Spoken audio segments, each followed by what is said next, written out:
Hello everyone, मैं यहाँ पर एक बायो का मॉडल पेपर सॉल्व करने जा रही हूँ. May be hopeful for your exam, है ना. And giving you the best wishes for your examination.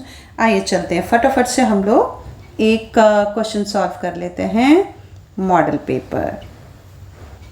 ठीक है, चलिए ऑब्जेक्टिव क्वेश्चन को पहले ले लेते हैं. कह रहे हैं कि choose the correct answer of the following question and do not copy the text.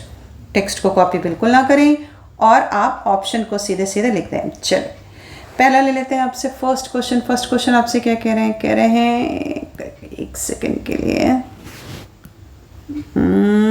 Yes this one. चल कह रहे the unpaired structure of the human reproductive system. Ovary paired होती है, टेस्टिस पेयर्ड होती है, यूट्रस अनपेयर्ड है. यानी आपको लिखना है क्वेश्चन नंबर वन का part number 1 and part number 1 का part number C. Second question is the posterior, पिछला, the part of the retina located just opposite to lens. अच्छा, लेंस के अपोजिट में, यानी अगर हम एक आई बॉल को ऐसे बना लें, ऐसे यू, ठीक है, यहाँ लेंस लगा लें. थोड़ा सा ट्विस्टेड है ये क्वेश्चन, आपको थोड़ा ऐसा कर दिया है कि आप पहचान ना पाओ. लेंस के ठीक पीछे अपोजिट, ये है एल लेंस, इसके ठीक पीछे यहाँ क्या प्रेजेंट है. ये जो पार्ट है इसको हम लोग येलो स्पॉट कहते हैं. इसको येलो स्पॉट को फोविया सेंट्रलिस भी कहते हैं. तो फोविया सेंट्रलिस मिल गया. कॉक्लिया तो कान का हिस्सा है, छोड़ दीजिए. Yellow spot is this one.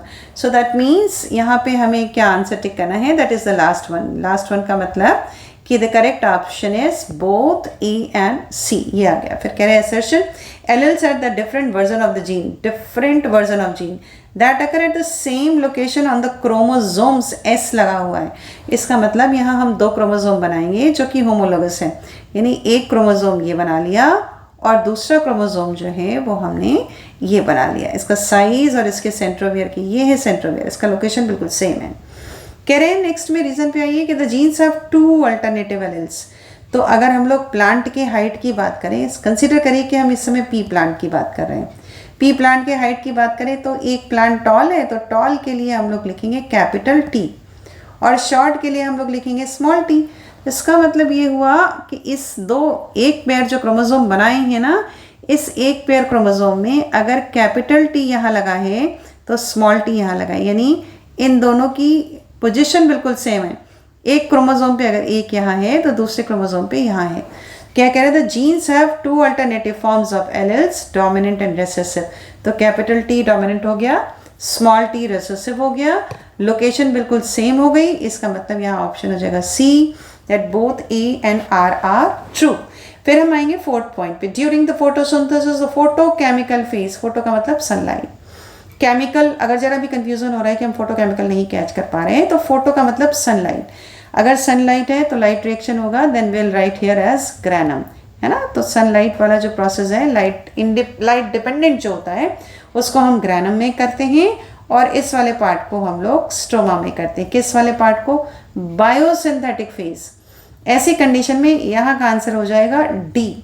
मतलब कि डी में आप बता रहे हैं कि light reaction occurs in granum and dark reaction occurs in stroma. यानी इसके आंसर हम यहाँ पे आएंगे. फिर कह रहे हैं loss of water in form of water vapour लिखा हुआ है ना. यहाँ पे हमें 5th का आंसर मिलेगा बी, ट्रांसपिरेशन. याद रखिएगा, देखिए यहाँ 2 वर्ड एक जैसे फोनेटिक्स में आ रहे हैं, लास्ट की कुछ लेटर्स हटा दें. मैं हमेशा बच्चों कहती हूँ कि रीडिंग में आपके ब्रेन की स्पीड आपकी राइटिंग स्पीड से ज़्यादा होती है.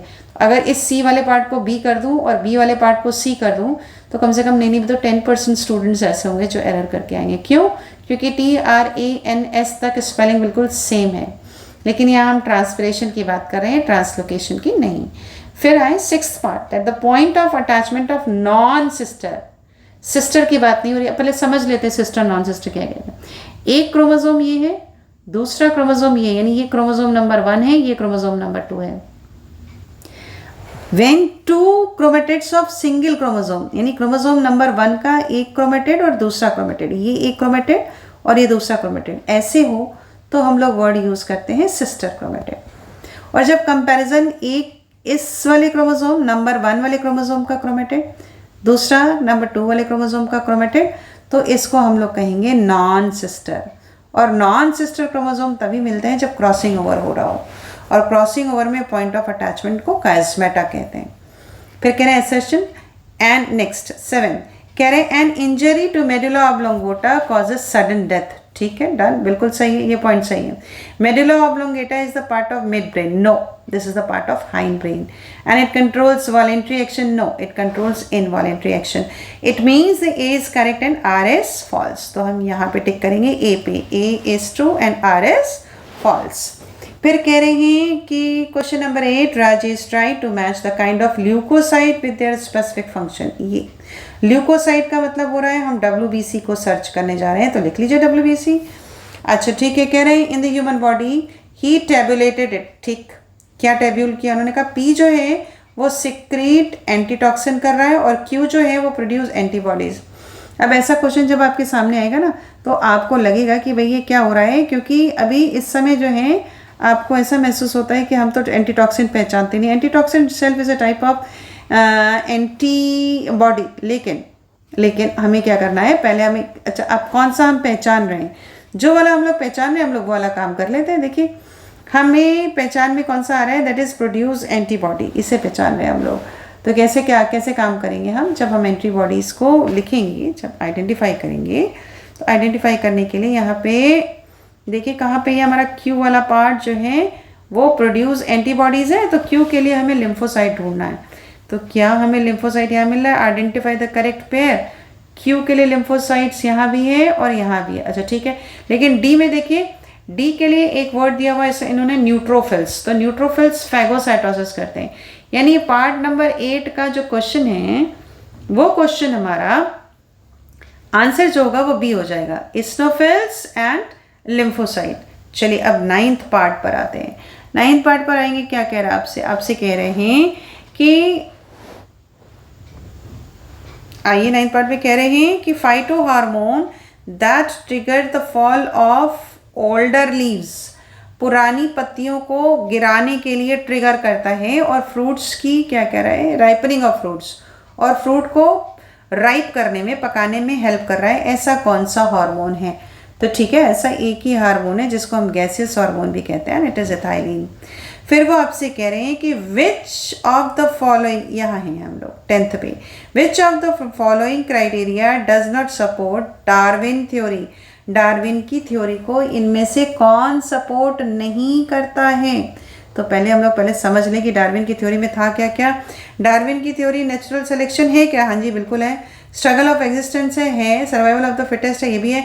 तो डार्विन की थ्योरी जो सपोर्ट नहीं करता है वो है use and disuse of organ. ऐसे वाले क्वेश्चन को पढ़ने के लिए, 10th वाले क्वेश्चन को पढ़ने के लिए ध्यान रखें, हमें नॉट पे फोकस करना है। अगर आप नॉट पे फोकस नहीं करेंगे तो आंसर इनकरेक्ट हो जाएगा, यानी यहाँ हमें टिक करना है कि this is which is not related with the not use and disuse of organs. फिर क्या कह रहे हैं, assertion wooden doors swell up on contact with where the moist air and it become difficult to open और shut the door। ठीक है, कह रहे हैं बारिश के समय में दरवाजे ऐसे स्वेल अप हो जाते हैं कि वो टाइट हो जाते हैं, हम उन्हें खोल बंद नहीं कर पाते। चलिए भाई ये भी मान लेते हैं।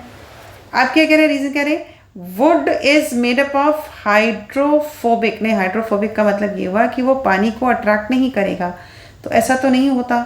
हाइड्रोफोबिक सब्सटेंस होगा तो पानी वो लेगा ही नहीं, जबकि उसने पानी लिया है तो इसको हाइड्रोफिलिक होना चाहिए। तो यहीं से पता चल रहा है कि भाई ए तो ट्रू है बट आर जो है वो फॉल्स है, लेकिन फिर भी सेंटेंस पूरा पढ़ने की हिदायत दी जाती है। विच कैन एब्जॉर्ब सरफेस नहीं करेगा, एक ही बात है जो मैंने एक्सप्लेन किया। अगर ये हाइड्रोफोबिक की जगह हाइड्रोफिलिक होता तो करेक्ट हो जाता, यानी यहाँ हमें स्टेटमेंट देना है कि नहीं जी ए तो ट्रू है, ए बिल्कुल सच्चा वाला स्टेटमेंट है, और बी जो है आर जो है वो फॉल्स है। तो यहाँ हमें ए मिलेगा, that is A is true and R is false.